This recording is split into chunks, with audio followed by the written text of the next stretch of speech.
Hi everyone, this is Heba from My Little Journal, and I'm really excited to be answering the rest of your questions in part 2 of my Q&A. If you have not seen part 1, I will add it up at the eye for you. But I did want to thank you guys for your amazing comments on part 1. I really appreciate it. It's really hard to talk politics or religion or any of these things. I really don't like to talk about these things on my channel just because it's a crafting channel. But when you guys ask me, I want to answer. I want to be honest with you guys, and I really, really appreciate your comments, your love. I always say, you know, there's some really good people out there, and like always, if we can change one person's idea about others in the world, then we succeeded. So thank you so much for your comments. You guys are awesome. And I don't want to keep talking too much because this video obviously is going to be really, really long. I have a lot of questions to answer, and I'm in my comfy clothes ready to answer your questions. So let's go ahead and start.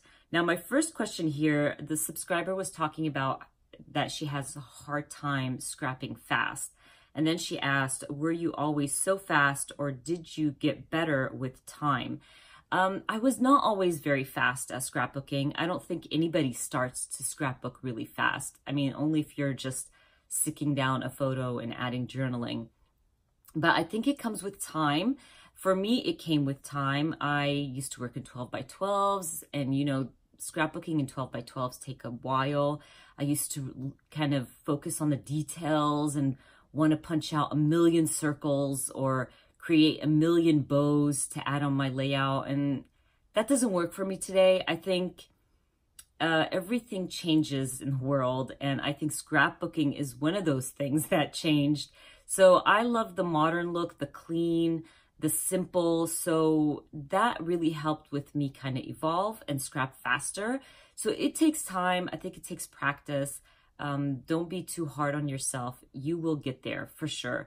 And be a part of my 15-minute challenge. You can copy what I'm doing. You can take things from what I'm sharing in the Scrap Fast challenge and create your own. And hopefully that will help you to scrap faster.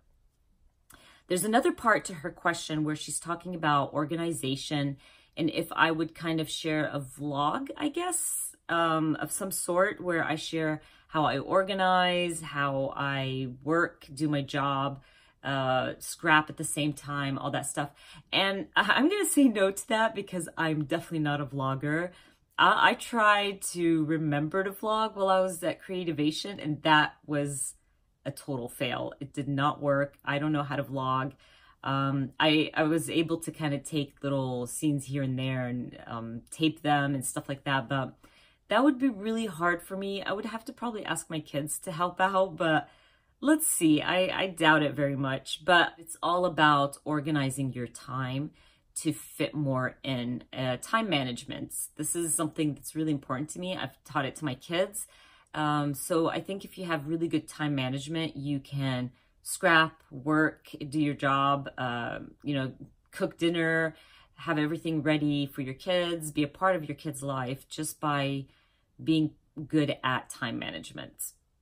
Okay, so next up is a question here from Sue. She says, I'm in Australia and we don't have marching band here. Could you please tell me a little bit about the marching band activity your son is involved in? I would love to do that. You guys know I'm a proud marching band mom. I always document my son's photos from marching band. I'm a huge part of his marching band. I love to watch him, all that good stuff. And I always kind of take it for granted thinking that everybody knows what marching band is, but really a lot of countries don't do marching band. But anyways, marching band is literally what it is, a band that marches. So they get to be a part of different competitions.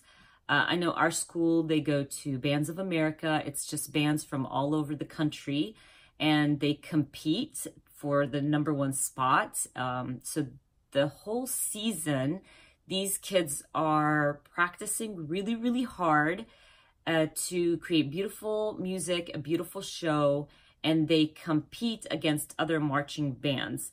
So that is the main focus of our school, but marching band usually entertains the audience at the American football games. Now I'm saying American football because Americans call soccer, or Americans call football soccer, which I know the rest of the world calls football, which is soccer in the US. That even makes sense. It's really complicated. I don't know why the US or Americans call football soccer. But anyways, American football is totally different than the football the rest of the world knows. And they have halftime, which is a little time where the football players can take, relax, I guess. And the marching band does their show and entertains the audience. So our marching band does do that. They do entertain the audience. And I'm always at the football games just to watch the halftime and watch my son play and do the show. And once they're done, I leave. I'm not a big football fan. But school kind of focuses on the competitions. So they travel a lot around the country to compete or be a part of these competitions. Our school does really, really well. I'm very, very proud of the kids. They practice really, really hard. I always say they practice as hard as athletes. Before school starts, so before the football season starts, they go to practice from 9 a.m. to 9 p.m. No joke. They probably get 30 minutes here and there just to eat and drink water and things like that. But they are practicing all day long. They have weekend camps where they have to go in all Friday, all Saturday, things like that. So it's really, really tough. They practice after school. So marching band is a good thing where it teaches your kids time management. It also teaches them to work as a team, leadership. It's a really great program. My son has bloomed and blossomed from marching band. I'm telling you, it made a huge difference when he got into marching band and in high school, and he's just blossomed from there. So that's my take on marching band. I will actually add a few clips at the end of the video here. I've been asked a lot if I would share videos of their show. So I'm going to do that. I'm going to add it at the end of this video and hope you guys enjoy it. I'm really proud of their work. They did a lot of amazing shows. This recent show was my favorite because my son had a huge part in it. He got to be on stage and talk and things like that. So I'm really proud of that. But I'll add a few clips from throughout the years and hope you guys enjoyed that. Let's move on. I talked a lot about marching band. My question is, how do you choose where to document certain things? The project life versus TN. I get this question a lot, and I always say this. I don't put rules and restrictions on myself. So if I love a photo that I used in my project life, and I want to use it in my traveler's notebook, I'm going to use it in my traveler's notebook. Sometimes there's certain stories that I really, really love and want to document in different projects. So I go for it. Don't restrict yourself. Don't put rules on yourself. When I started scrapbooking, there was so many rules and everybody was saying this is wrong and this is right. You can't just create a layout and not add journaling. I say, whatever. If you want to do it, do it. Don't put rules on yourself. I think scrapbookers who put rules on themselves stay on the same level. If you remove those rules, you will grow. Believe me, you will grow a lot. So if you want to scrapbook the same photo 3 times, scrapbook that same photo 3 times. It's your project life. It's your traveler's notebook.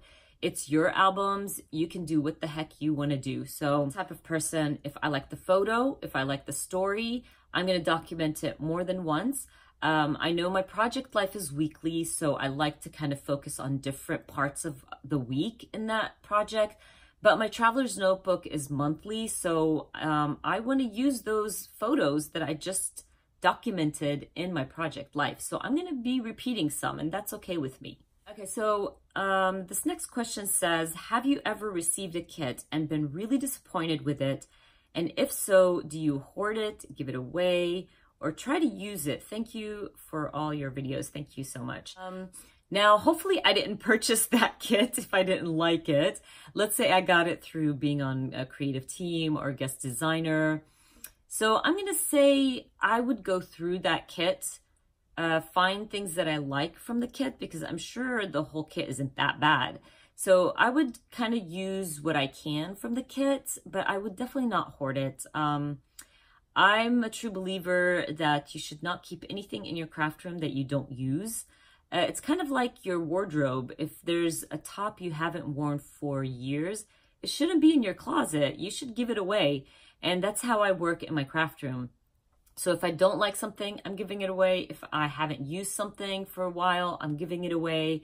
And that's what I would definitely do for something I didn't like, for sure. I would totally give it away. So I hope I answered that question, but I would definitely not keep it, for sure, especially if I don't like it. Okay, next up, what do you love about your scrap room? I love that my scrap room is small. I wish I had a room. My scrap room is a little space in my master bedroom, but I love that it is small because I don't hoard. I declutter all the time. I don't have space to hoard. I don't have space to purchase too much as well. You know, in the past year, I've gotten on more creative teams. I've worked with more companies that send me things. So my supplies have grown. The amount of things I have in my craft room has grown, but I still declutter it. I don't keep everything just because I want all the supplies and I want all the things. And for those of you who are not on creative teams and purchase all their supplies on their own, I was there too. I purchased my stuff myself. I still do. And I don't over purchase. I didn't then, I won't now. Even if the stuff is for free, a lot of the companies will send out like a bunch of products that you can choose from. I don't tell them, give me all the things. I really don't. I will choose, and I will always tell them, if this is too much, don't send it to me, because I'm not greedy. And I always say this, in crafting, you shouldn't be greedy. You shouldn't want 50 papers that are the same thing.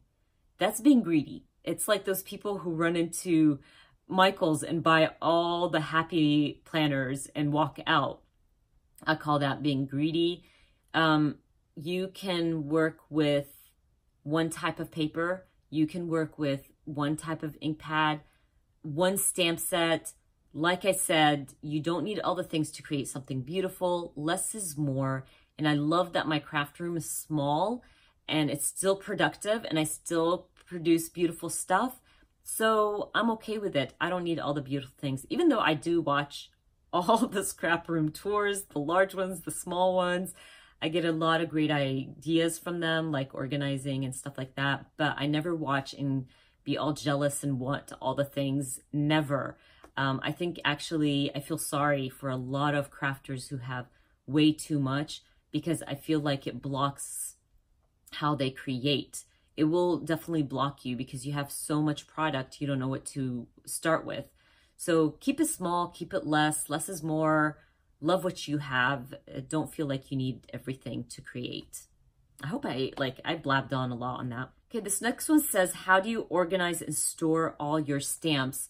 I've shared my desk room tour, or my desk tour, I think, a few months ago, and I will add it up at the eye for you. I did share how I organize my stamps, but I just use these Avery L pockets, and I cut down some white sheets of papers and throw my stamps in there. I use my labeler to label each one, and then I divide my stamps. By the way, they're on my desk. My stamps are always on my desk because I use them often. And I like them on my desk so I can use them often. But I have these little dividers in between. So I divide them by companies' names. That's it. I do divide them by alphas and then the rest of the stamps, because my alpha stamps are my favorite. But yes, that's all I do. I have them right next to me on my desk so I can have fast access to my stamp sets. But if you want to see more kind of in detail, I would definitely check out my desk tour here on YouTube. And I might do a craft room tour very soon. I know I've promised this a while back, but I need to get on that and share with you my craft room. Okay, so this next question is all about the paper I use to create traveler's notebooks. Now, I haven't done my own traveler's notebook in a long time just because I'm getting so many traveler's notebooks from companies and from creative teams and things like that. And I've been really loving the Studio Calico ones. But I did want to share the paper that I use and the weight and all that good stuff. I use the Navigator Bright White 32 pounds paper. You get I think 200. You get 250 sheets and it lasts me a long time. I've bought this one a long time ago. I actually use this paper to journal and add my journaling to my spreads. I use them to create traveler's notebooks. I use them to stamp on. I use this paper for almost everything. So I definitely recommend it. I will link it in the description box for you guys. It is on the pricier side, but I'm telling you, it's great paper. I get it from Amazon. Recently, I think I found it in Office Depot, if I'm not mistaken. But I would look around, shop around. It's called the Navigator Platinum 32 pounds. So I would kind of look around and see if you can find cheaper, but I just purchased it from Amazon. I also was asked about my sticker paper, and this is the sticker paper I use. Love the stuff. I get it from Amazon and Staples. It depends on the day. If I don't feel like going shopping, I'll purchase it from Amazon. But this comes in 30 sheets. Love it. It's white. It's pretty good for stamping. I've been stamping on this stuff and using it instead of my tape printer. I've saved myself a lot of money. A wonderful subscriber recommended it to me, and I love when a subscriber recommends something and changes my life. And of course, I have to share that with you guys. But I've been using this stuff. I think any sticker paper would work. I'm not sure. This is the first thing I bought, and it just worked. I will say that dye ink will bleed big time, but it's just sticker paper. It still works. Nobody's going to look at the backside when you stick it down on your projects. So this is the stuff I recommend. I've been linking it in my videos recently because I've gotten so many questions about it, but I will also link it in this video for you guys. And I always recommend this. Everything I love and use all the time, I usually have it in my favorites list or my favorite crafty things from Amazon. And I have all the stuff I love and use in my craft room and use in my videos in that link. So whenever you guys are curious and you can't see it in the description box, I would click on my favorite crafty things and you'll probably find it there. So this next question says, is your husband an Arab as well? And how do you pronounce your last name? Yes, my husband is an Arab. He's originally from Syria, but my husband came to the US to go to college and stayed. He really wanted, he got a job afterwards, obviously, and stayed in the US. And that's how we met. We met through friends and fell in love, got married. So his situation is a little bit different than I, but he is an Arab. And yes, and to pronounce my last name, it's Al-Sabai. Now, of course, it's totally different in Arabic, but I'm not going to complicate it for you. So it's Al-Sabai, Hiba Al-Sabai. And even if you mispronounce it, I'm okay with that. Believe me, I've lived all my life with people mispronouncing my last name or my name. So I've lived most of my life with people not knowing how to pronounce my name. And by the way, in college, this is, my maiden name is Wariyat. And in college, when they get to my name, I was always the last because it was Wariyat with a W. And I was always the last. And I knew always that he got to my name because he'll stand there for a second and try to figure out how to pronounce it before calling on me. So it's really funny. And it happens today with my kids. Now they're like the first names to be called out. But we're always laughing because once a teacher gets stuck on a name, we know it's our names, if that makes sense. But anyways, moving on. Okay, this next question is all about my 4x4 albums. So she says, I can see your lovely 4x4 albums. I bought some, but not sure how to work with them. Can you show us how you use them? I would love to. And I actually have videos and tutorials and little mini albums here on my YouTube channel. I'll try to link them, but if I forget, please just check out my playlist. You can find them in the playlist. But first off, I buy a bunch of 4x4s because I find them in Tuesday morning for dirt cheap, like $3. So whenever I find one, I just grab it, add it to my cart because it's $3 and I'm sure I'm going to use it. But I love using 4x4s to document a trip, like a small trip. And this is something I want to share very soon. I want to document my trip to Creativation, and I'm thinking to do it in a 4x4 album. I also use them as my All About Us albums. And if you haven't seen that pink one up there, that one actually, I shared it, a whole tutorial on how to do an All About Me in your little mini album. And that's what I use that one for. I've done in review albums, so kind of a whole year in review in one of these albums. There's so much you can do with your 4x4s. I definitely recommend to check out those videos. I have a big picture class using a mini album, not a 4x4. I think it's a 3x8. So definitely check that one out. There's so much to document and use those albums for. You can even document a season in those 4x4 albums. But I'm hoping to share with you my Creativation trip and create a little album using that. So I love those sizes. I love those albums. They're the cutest thing. And that's why I keep purchasing them when I find them in Tuesday morning. You can see some of them, like those first two ones. Those are, I think I bought them a few months ago. So they still have the stickers on there and everything. I haven't used them yet. Next up, before you got onto design teams, what kits did you subscribe to? The same kits I'm using now on design teams. I don't apply to design teams just because. I only apply to design teams that I'm using their products, because I'm the type of crafter that can't work with products I don't love and don't enjoy.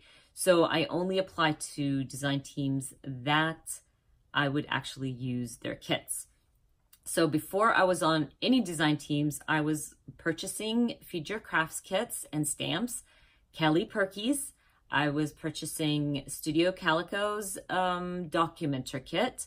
And then I started purchasing their Traveler's Notebook kit when they came out with the Traveler's Notebook. And then I used to purchase things here and there from different companies, but wasn't subscribed to their kits, if that makes sense. So if a company that I usually don't purchase from came up with a beautiful kit or a beautiful stamp, I'll purchase it just for that month. But really, those are the kits I used to purchase. Oh, and I used to get Gossamer Blue before they went out of business. I was a part of, not a part of their team. I was purchasing or subscribed to their Traveler's Notebook kit. So, like I said, any creative team or anything I share on my YouTube channel, by the way, is something I love and want to share with you. I never, listen, I get a lot of emails every day from people who want to sponsor my channel, want to sponsor my video, trying to get me to review their stuff. And that's amazing and that's great. But I will never share something with you that I don't think I'm going to love or something I'm going to enjoy. I always tell them I'm going to be honest. If you don't want my honesty, if I don't like your product, I'm going to say it. So if you don't like that, don't send it to me. Always. You know, I get so many requests to share with you clothes. I've even gotten a mini fridge to share with you guys, or a request, and I told them no, because I'm not going to sit here and share with you a little mini fridge. That's just defeats the purpose. I'm a crafting channel. I'm going to share crafty things. I love to share all kinds of things with you. I wish I was a fashion design, like a fashion blogger, and was able to share with you fashion stuff or this mini fridge or whatever the case is. I just feel like I'm not going to say yes to get free things. Whatever I share is things I love and things I want to share with you because I think you're going to love them as well. So I think I went off topic, but I only was subscribed to companies that I would apply to as a creative team member, if that makes sense. So all the teams I'm on today, I was subscribed to before. So this next one says, would you consider doing a video describing your photo editing process? I do have a video here on my YouTube channel. I will add it up at the eye. It's my selfie tutorial tips and tricks video. It's a really good one to watch. Actually, it's one of my highest viewed videos. And I probably will redo it again and share more tips and tricks. It's a great video to kind of check out because I do share apps, tips and tricks on my borders, like how I add my borders to my photos and all that good stuff. So definitely recommend it. Okay, so this next question is a really good one, actually. So it says, what are your top 5 video channels that you watch for inspiration and admiration? You know, I watch a lot of people here on YouTube, and I follow a lot of people on Instagram. I love to follow people who are similar to my style and people who are not.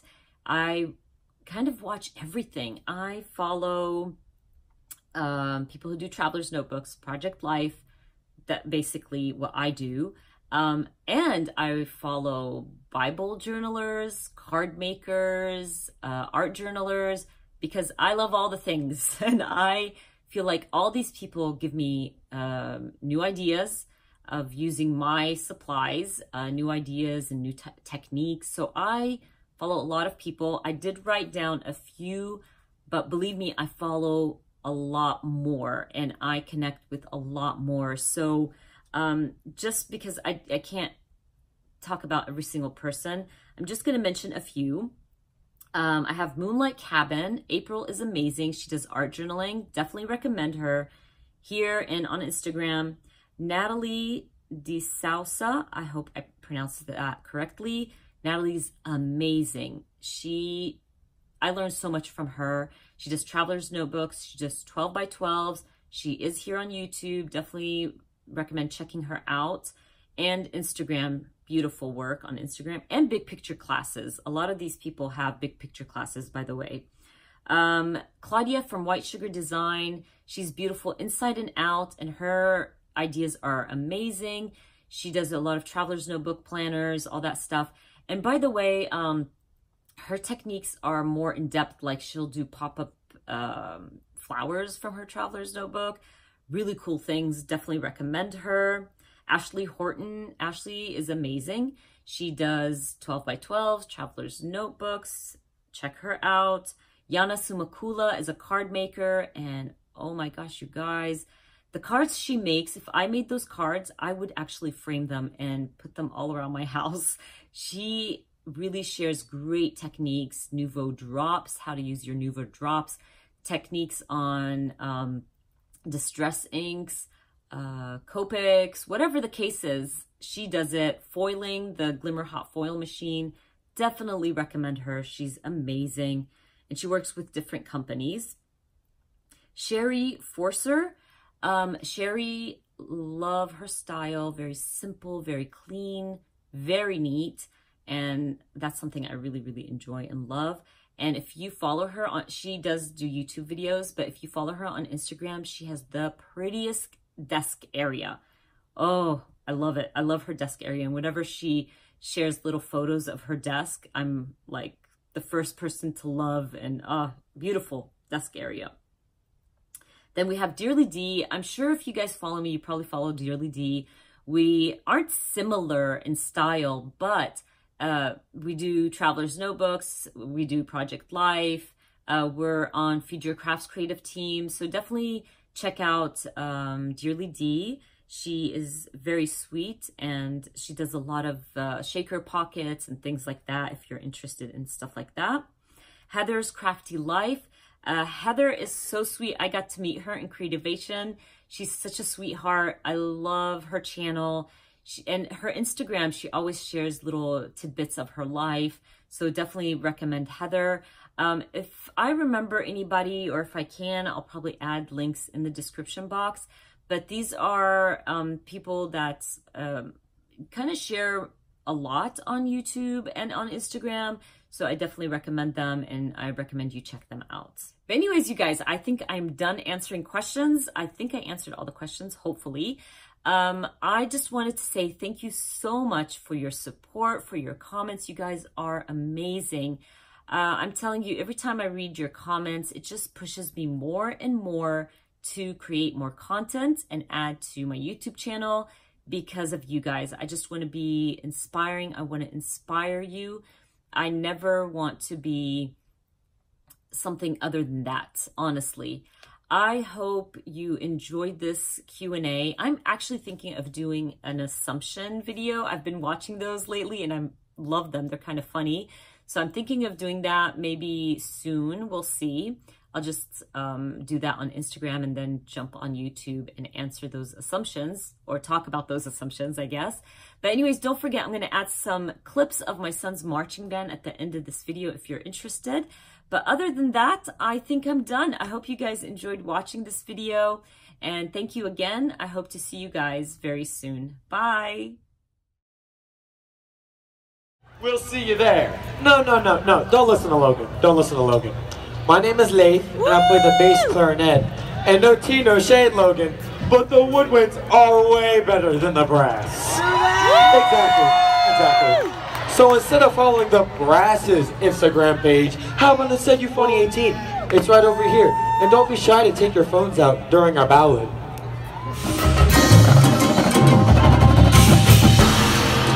Would you like us if we did this?